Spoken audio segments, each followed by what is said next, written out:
A gente sabe o quanto que é difícil a gente conciliar tudo que a gente tem que fazer na nossa vida e ainda ter tempo para cuidar da gente, tanto fisicamente quanto mentalmente, e ainda manter um equilíbrio mínimo, né, para a gente conseguir viver em harmonia com a gente mesmo, com as pessoas que a gente convive, sem que a gente prejudique a nossa produtividade no trabalho, sem que a gente deixe de cumprir os nossos compromissos, né, com a gente mesmo e com as pessoas. E aí eu vou trazer nesse vídeo alguns pontos que eu considero importantes, que vão ajudar a gente trilhar esse caminho, né, em busca desse equilíbrio e que abrangem todos os aspectos do nosso ser. É importante ressaltar que, independente da situação que a gente estiver passando, antes de qualquer coisa, é importante que a gente busque um centramento. E o quanto mais cedo a gente se acostumar com esse centramento, quanto mais a gente praticar, buscar esse centramento, mais a gente vai estar preparado para quando a gente passar por situações mais difíceis, né, por aquelas situações que tiram a gente, que mexem com o nosso emocional, que aí vão testar mais a gente. Mas como é que faz, né, para a gente conseguir esse centramento? Então, o primeiro ponto é a gente cuidar do nosso corpo físico. É o nosso corpo que possibilita que a gente haja na vida, né? Tanto para se expressar, quanto para realizar tudo que a gente tem que fazer. Então, é importante que a gente cuide, né, da nossa higiene, que a gente cuide da nossa aparência, para a gente se sentir bem também, né? Trabalhar a nossa autoestima também, né, esteticamente. E é importante a gente fazer exercícios físicos. Então, vai depender de acordo com as preferências de cada pessoa, do que ela gosta de fazer, se ela prefere exercícios físicos mais calmos, mais tranquilos, ou se ela prefere algo mais intenso. O segundo ponto é a gente trabalhar a nossa mente. Trabalhar no sentido de se conhecer melhor, né? Entender como é que funciona a nossa mente, e também no sentido de acalmar a nossa mente. Então, hoje em dia é muito comum, né, que a gente se sinta agitado, que a gente esteja correndo, né, para conseguir fazer as coisas. Então, quanto mais a gente conseguir acalmar a nossa mente, mais a gente vai conseguir encontrar aquele centramento que eu falei no início. Uma das formas da gente praticar, né, esse trabalho da mente é a meditação. Eu fiz num vídeo anterior, falei sobre a meditação, como que a gente pode praticar, né, isso, como que a gente pode implantar isso na nossa vida. Então, tem alguns passos para a gente conseguir chegar num estado meditativo, porque é uma prática que é difícil para a maioria das pessoas, justamente porque o nosso mundo hoje, ele é muito agitado, ele é muito cheio de estímulos, então a gente acaba entrando nessa velocidade das coisas, a gente acaba entrando nesse ritmo e a gente depois tem que compensar isso de alguma forma, né? E uma das formas é a prática da meditação.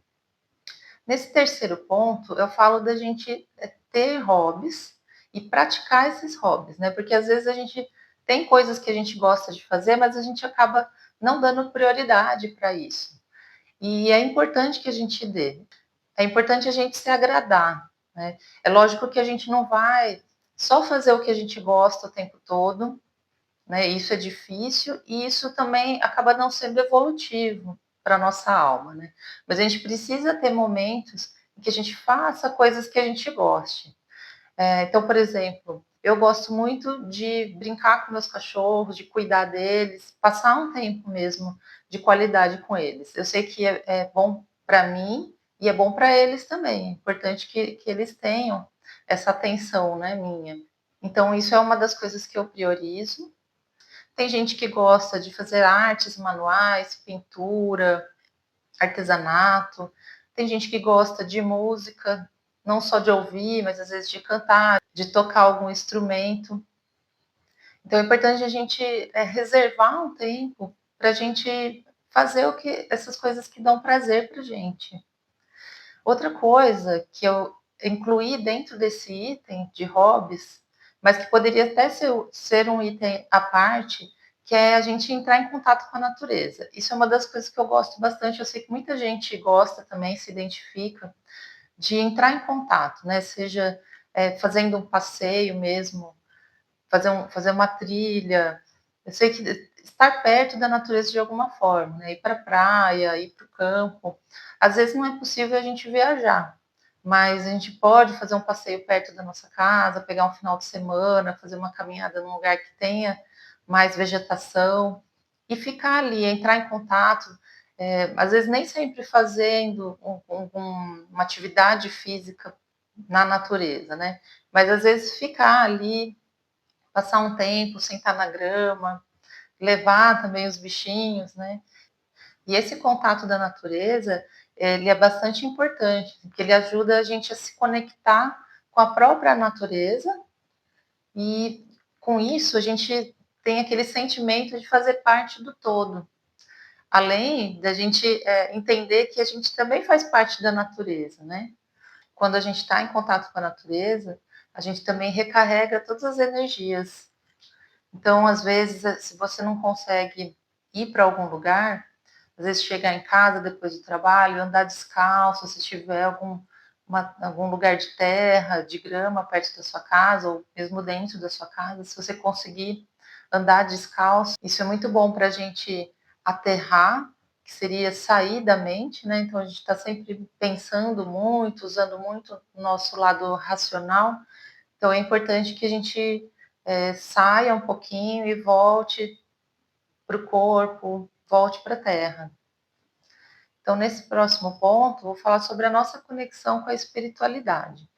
Então, assim, para cada pessoa, isso tem um significado, né? Mas, no geral, é a gente saber que a gente é guiado por alguma inteligência superior à nossa e a gente tentar entrar em contato com ela, né? Isso para a gente se sentir amparado, para a gente se sentir acolhido e trabalhar essa nossa porção superior, né? Então, quando a gente fala do eu superior, é uma forma da gente trabalhar isso e não ficar só preso no plano da matéria. Como é que a gente pode fazer isso? Através de mantras, orações, frequentar um espaço físico, né, como uma igreja ou algum centro espírita, né, o que a pessoa se identificar. É importante, às vezes, a gente ouvir a palavra, né, de Deus vinda de alguma outra pessoa.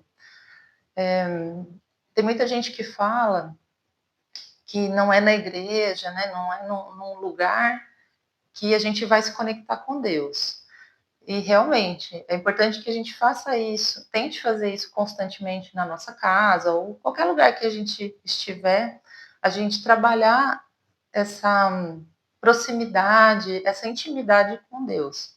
Mas quando a gente está num lugar, existe uma egrégora, né? Se for um lugar que trabalhe o bem, né? Que pense no bem das pessoas, ali existe uma egrégora, né, da espiritualidade que trabalha a favor disso. Então, é uma energia muito mais forte que vai ajudar a gente a entrar nesse eixo.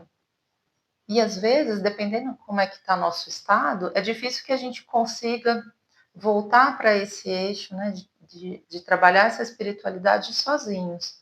Então, se você conseguir, com uma certa frequência, né, ir para algum lugar, ouvir e estar junto, né, de outras pessoas que sintam, que tenham também esse mesmo propósito e que tenha essa energia, né, essa egrégora, isso vai ajudar bastante também. Então, nesse último ponto,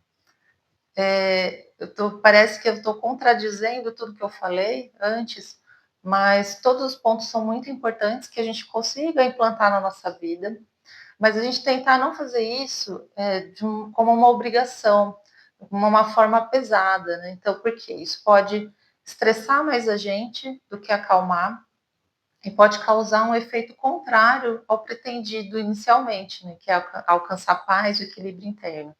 Às vezes, quando a gente força, a gente coloca um peso, uma obrigação em tudo isso, isso pode causar um efeito contrário e a gente se afastar, então, desse objetivo.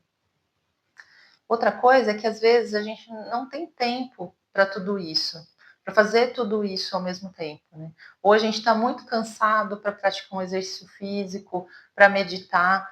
Quando isso acontecer, é melhor que a gente descanse e faça em outro momento, sem que a gente sinta culpa por isso, porque a gente não pode esquecer que a gente tem o nosso lado humano, por mais que a gente busque uma evolução espiritual, ou a gente busque essa paz, né, a gente busque melhorar como seres humanos, a gente tem esse lado que ainda é vulnerável, que ainda tem medos, que tem defeitos. Então a gente não deixar de acolher esse lado mais vulnerável nosso. Então é importante que a gente respeite o nosso tempo, as condições que a gente tiver naquele dia e tentar ir colocando isso na nossa vida aos poucos, com carinho, respeitando as nossas limitações, que eu acredito que aí dessa forma que a gente vai conseguir aos poucos fazendo tudo isso, colocando tudo isso em prática, e a gente vai percebendo que a gente vai obtendo os resultados que a gente quer. Então, tudo isso é prática, persistência, é resignação. Tem dias que a gente vai sentir que está melhorando, que está evoluindo. Vai ter alguns dias que a gente vai parecer que não está conseguindo, que parece que a gente deu uns passos para trás.